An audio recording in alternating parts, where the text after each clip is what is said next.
Good morning. Myself, Dr. Ritesh Kumar Saraswat, Assistant Professor in EC Department of MLV Textile Engineering College, Bhilwara. In continuation of previous lecture, where we are discuss about the pulse amplitude modulation, that is the form of the pulse analog modulation.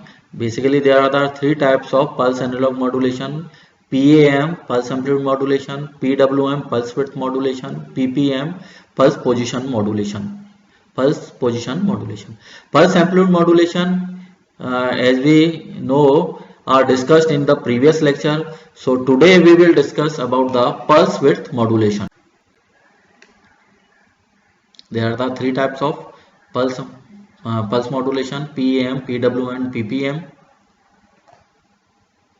So let us start the PWM modulator. PWM modulator basically generating the pulse with variation in the width, where the width of the pulses are changed as according to the given input continuous time analog signal.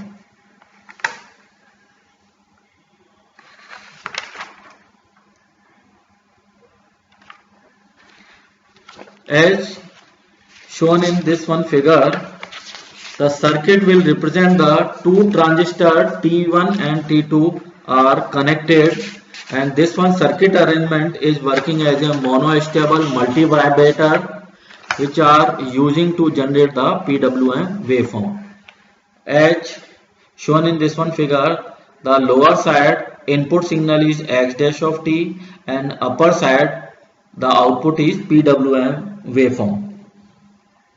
PWM modulator is basically a monostable multivibrator with a modulating signal X dash of T, which is applied at the control voltage input. Internally, the control voltage is set at the 2/3 VCC. Externally applied modulating signal X dash of T change the control voltage.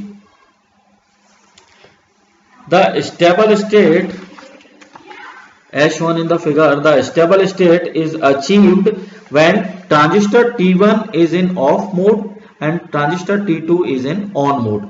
When apply positive going trigger pulse at B1 switches, T1 will starting to off to on condition. Due to this, T1 draw the collector current by which the voltage at C1 falls down. As a result, voltage at base terminal B2 is also falls. So T2 switched off condition. So capacitor C begins to charge up to the collector voltage supply VCC through resistance R. After a time determined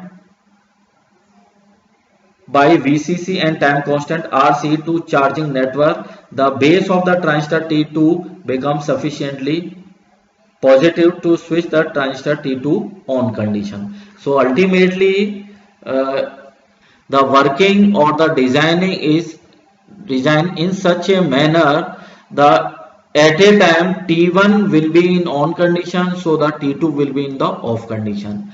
When the trigger pulse is applied at the base B1 of the T1, so the T1, the position mode of the T1 is also changes. So ultimately the mode of the T2 is respectively also changed. When T1 is on, T2 is off. When the T1 is off, so T2 will be in the on condition.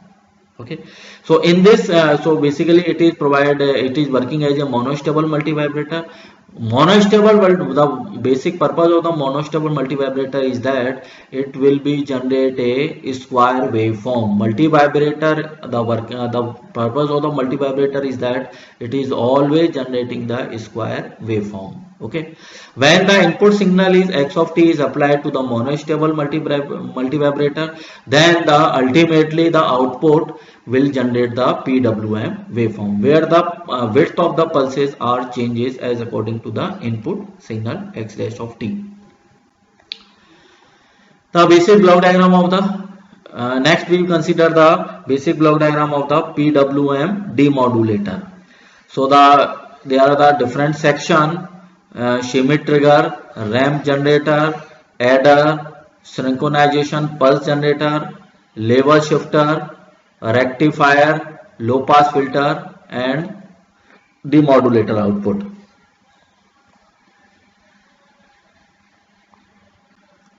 So the consider the output of the different stage, different section output of the PWM demodulator. So consider in this one figure first A, that represent the amplitude of the pulses or changes as according to the input modulating signal. Initially the first one pulse, next consider the second one pulse, the width, that means the time, the width of the pulses, second pulse, the width is higher as compared to first one pulse. Third one pulse, the amplitude will be the decreasing. Next is the fourth one pulse, the width is also decreasing. So that represent the width of the pulses or changes as according to the input modulating signal. But the observation point is that the amplitude of all the 5 pulses are shown in the figure A. The amplitude is always constant. There is the variation only in the width. Because of that, the time is related to the width of the pulses. So the width of the pulses are changes as according to the modulating signal. Okay. So next one part is the figure B, output of the Schmitt trigger. Schmitt trigger basically provided the fresh pulses. When shown in the figure A, the top of the pulses are in the distorting form because of that noise will be introduced when the pulses are transmitted. So the in communication channel noise will introduce, so the output top of the pulses are distorted, so the output distorted will remove by using the Schmitt trigger. Schmitt trigger will provide the fresh pulses when the input signal is applied to the Schmitt trigger. Okay.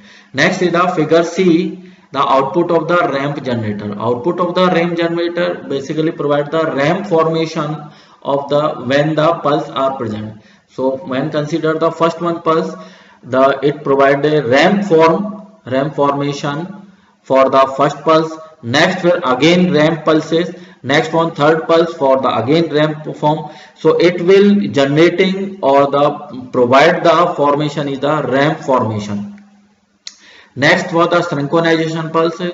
Synchronization pulses are located or provided at the end of the ramp generator. When the ramp is ramp form and next is the constant form, and the ending of the constant form of the pulses we are providing the synchronization pulses. Okay. Next, output of adder. Basically output of adder, that means the adding the ramp generator output and the synchronization pulses.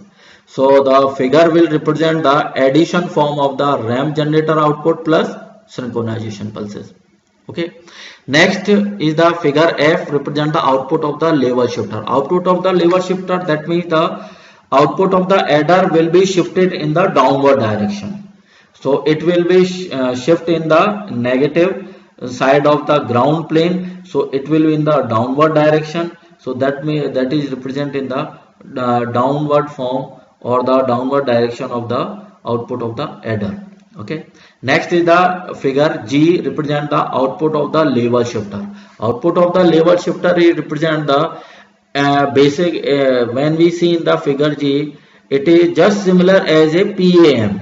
It is just similar as a PAM. Because of that, the amplitude of the first one pulse is lower. Next pulse amplitude is increasing, third pulse amplitude is decreasing, and the fourth one is amplitude also decreasing. So ultimately when we compare, easily form that the output of the level shifter is just similar to a PAM signal. Okay. And next, the finally given the PAM signal to the as a PAM demodulator or a sample and hold circuit plus low pass filter. So output will be a recovering modulating signal or a continuous time analog signal. Thank you.